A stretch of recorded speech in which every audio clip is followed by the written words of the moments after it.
Hello everyone, this is Casual Talk here. Today I'm going to be talking about how technology can really change how we live in the future. There's no stopping Bible prophecy, there's no stopping the future. You could scream at Jeff Bezos all you want. You could go to Microsoft to stop them from doing anything. You could even go off to NASA or go on Twitter to talk to somebody from NASA to say, hey, I don't believe technology should further be developed or advanced. You can't stop revolution. The good that comes with the technology that we have today is that it makes everything easier for us to get by. It's easier and faster for us to network, get a job, travel for a different job, apply for jobs, connect with people virtually. Technology has a lot of amazing things with it. There's a lot of benefits that comes with technology, and there's a lot of negatives that comes with it at the exact same time, where marketers and investors, of course, takes advantage of, because it's for them to also make money. But as long as they're making money, whatever a grown man or a grown woman does with technology, that's their business, and that's not the company's fault. That's not their problem. The rise of porn, the rise of OnlyFans, Instagram, the Snapchat, the Facebook, the Twitter, whatever you watch, whatever you engage in and entertain online, that is your choice. I'm not talking like I'm perfect. Every now and then, I be browsing something on Google. I would see an advertisement of local women or women that wants to meet you just to have sex. Stuff like that. The internet could be a very dark place. And we have sites like the dark web that exist. You see, back then when I was growing up, conversations was more intimate. It was more meaningful. You actually cared more about the moment. Now people today don't even respect the term friend anymore. Friends and the word friend is used so loosely today. A lot of people truly does not know what a real friend is. A friend is somebody you could trust, you could depend on. You could give your password to, your passcode to. You could leave the keys to your apartment or your house. That's a real friend. Most people in America, and in this generation, and not even in America, there's other countries going down the same route. There's no value in friendships. There's none. If there was, there would not be a marriage decline. There wouldn't be a rise of narcissists. Now today, some friendships are just about business, which I can highly respect. I get it. At least both people and both parties know what the game is. And it is what it is. Take things for how they are and what they are right now, and see how much so many things and some of these things could change in the future. We're not having relationships. We're just interacting just to get by. Like, you're dealing with this person for a lifetime. Once they go ghost or they leave your life, you're done. That's it. When you involve too much of your time in people and then they leave your life, your purpose was on those people. You was not thinking about yourself. You was not thinking about God. God could have removed those people from your life to open your eyes, to give you more of understanding, to have more time to yourself, to work on yourself, or focus on your marriage, or whatever the case may be. You know how many people I had to let go out of my life, who I had to realize for myself, okay, these people are not family. I've left a lot of family members behind, or else I wouldn't have left New York City with my wife. Sure, we made mistakes. We made some wrong decisions, but at least we have the time and more of the focus, the less pressure, living in a state like South Carolina, to get ourselves together in order to move out and get something better. Not to mean to stray off of topic, but when I was growing up, connections and relationships were more they weren't intimate, but it was more momental. You could actually share the moments, to feel the closest with that buddy or that best friend or that person that you like, hey man, let's meet up here tomorrow. The mall is a perfect place to socialize. Back then, I'm pretty sure people are still socializing now, of course, in the mall. That's common sense. But how it was back then, it was more intimate. It was much more closer. People weren't on their smartphones everywhere you go and everywhere you walked in the mall. Nobody was on their cell phones nonstop. They want to just avoid everybody. They want no contact. This is where we're at right now in 2024. The reason why I brought up the mall is because a coworker of mine at my current job, I brought this up. I was like, don't you miss back in the day where the mall was actually a mall? It was the place where you got together with friends, family to shop. But now, because of the rise of technology, online advancements, Amazon, online stores, because of that,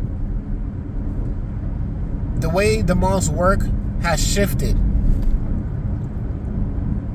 It shifted to where malls are in a major decline, that hundreds and thousands of them has closed down in America. And I'm pretty sure it's the same case in different parts of the world. Why go to the mall when you can have a virtual mall? Boring, right? It takes away from the momentum. It takes away from the moment. It takes away from the memories.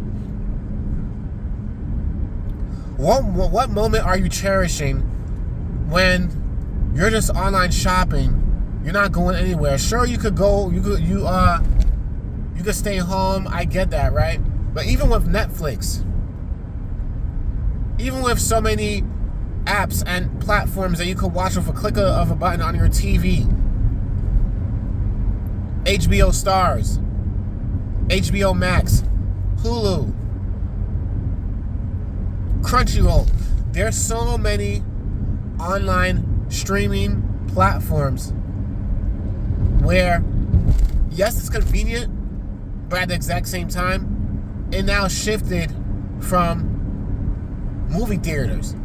Now you have hundreds of thousands of movie theaters closing down for good as well. They're out of business. Most people are not going out to watch movies anymore. No more social connecting. COVID also, of course, even in being an agenda, it further pushed people away from having social connections. Now we have to virtually connect with one another. That's the times we're at today. We're virtually connecting. And the reason why I say it's bad, it's good and it's bad, right? The bad thing about it is that people are abusing it and taking advantage of it. Abusing it is what I mean is that you have narcissists. Of course, women are the ones that are falling for this the most because a lot of men are out there. I'm not trying to be funny. A lot of guys out there are very desperate, and they act like simps. They treat women like there is a 1 to 10 ratio of women when it's the opposite. A lot of guys treat women today like they're on a pedestal. Oh my gosh, she's so beautiful. There's women that hears that they're beautiful hundreds and thousands of times all the time online, and I'm pretty sure in some cases in person. But now in the real world, a lot of women online are complaining that a lot of guys are not approaching them in real life because it took away from the momentum. It took away from the culture. It took away from how it was back then. Back then, when there was no technology, there was no dating apps, you didn't have Plenty of Fish. You had to actually go out to meet a girl, to meet a woman, to get to know her. And this was back in the 70s, the 80s. Because in the 90s, that's when the World Wide Web first launched. That's when it hit the market. And then everything took off from there. The rise of technology truly changed how we socialize as human beings. There's a rise of people that are black pillars, complaining that women is this and that. Technology, even though it's a major blessing, I wouldn't be on YouTube. That's a good thing about it, right? But the bad thing is that there's not much social awareness to socially connect like that. There's no need for people to do that anymore. People could just ghost you because they have no reason to meet up with you unless you convince them that they really want to meet you. That's where we're at today. Even you have relationships, they still want to live online at the exact same time. You know how many couples are broadcasting their lives on social media? Of course, I get it. I'm not trying to hate the hustle. I'm not a hater. But this is where we're at today. You have to share with the world every single thing that you're doing with your wife, with your husband. And then once you let the world into your problems, now the door is open for someone to cheat, someone to commit adultery, someone could have an affair. Because a man or woman, you invited them into your life, they can see the problems that's going on in your marriage. The opposite sex may try to make their move to try to separate your marriage and your household even more. And that's what's also causing the rise of divorcing, the rise in divorce. And now a lot of people are afraid to get married because there's no social connection or need for people to get married. Technology has influenced more people to move away from God. And the further we go and the further we advance with technology, as time goes on, it cannot be stopped. Like I said from the early part of the video, you can't stop Bible prophecy. More people are not going to be aware or care or even have the thought of thinking about God at all. A lot of Gen Zers are being brought up into living in technology. They're growing up with it. And you know why they're growing up with it? The parents. The millennial parents, that's also part of the technology. They're also at fault why their kids is also being immersed to live and breathe into technology. And now you're going to see a lot of socially awkward, socially anxiety, strange people walking around. If you think the iPhone, what was it called? I think the Apple Vision Pro.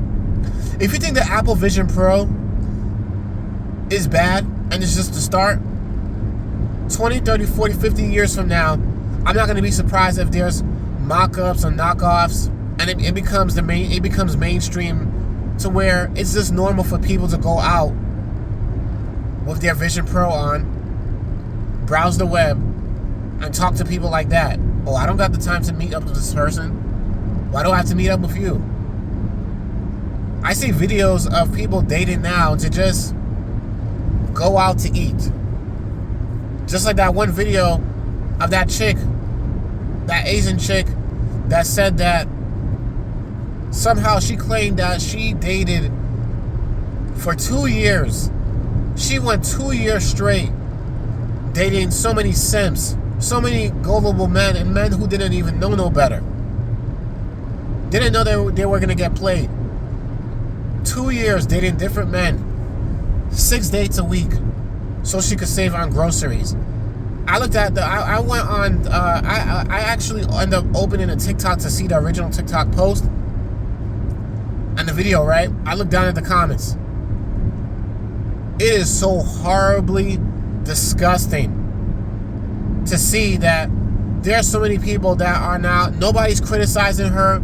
Nobody is telling her, well, how dare you? Nobody's not saying that. There's a lot of people, especially the top commenters. I seen things like, oh, that's a very good idea. You go, girl. You go, queen. Boss babe. Boss chick.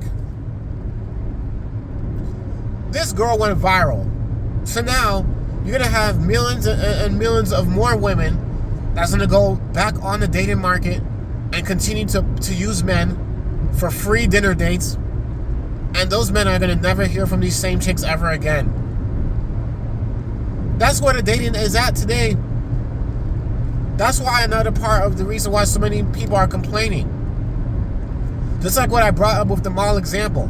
When I brought this up with my coworker. My coworker, he's about in his 50s or he's about his late 50s, 40s to 50 years old.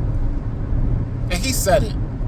It is scary how much things has changed. The way we connect has changed. The way we talk to each other has changed. People will think that you're after something or something is up with you if you even approach them in person. I'm pretty sure there's some people who are still being approached every now and then, right? I'm pretty sure it still happens, but I wouldn't be surprised if it's not the norm anymore for men to do their approaching to talk to women, because I've seen forums and I've seen articles about women complaining that men are no longer approaching them anymore. Men is no longer pursuing them anymore. They want to actually feel the connection as well. And for the most part, it's a very lonely road for a lot of people. When I met my wife, we were in the dating phase where I called her, she called me, we both spoke on the phone for hours. We would talk to each other all the time. We didn't just text. So many text messages now could be misinterpreted. How can you understand the social cues by text? That's why social connections, body language, and hearing from the sound of somebody's voice could let you understand and know that if the person is into you or not, or they're being turned off or happy about certain moods or things that you're saying to them. Certain conversations. You could tell if they're bored, you could tell if they're tired. So many people are still used to ghosting because nobody's holding nobody accountable anymore for that, especially women in general. My wife even said it. She even notices that. There's a lot of chicks, she's a woman herself, and she's a dime in a dozen because she doesn't play games. Her best friend rarely holds herself accountable. She's like the typical, average, modern female today in 2024. No accountability. They could ghost any guy that they want. Every guy is expandable because society has trained a lot of people, especially women, to be brought up and feel that way. I blame society.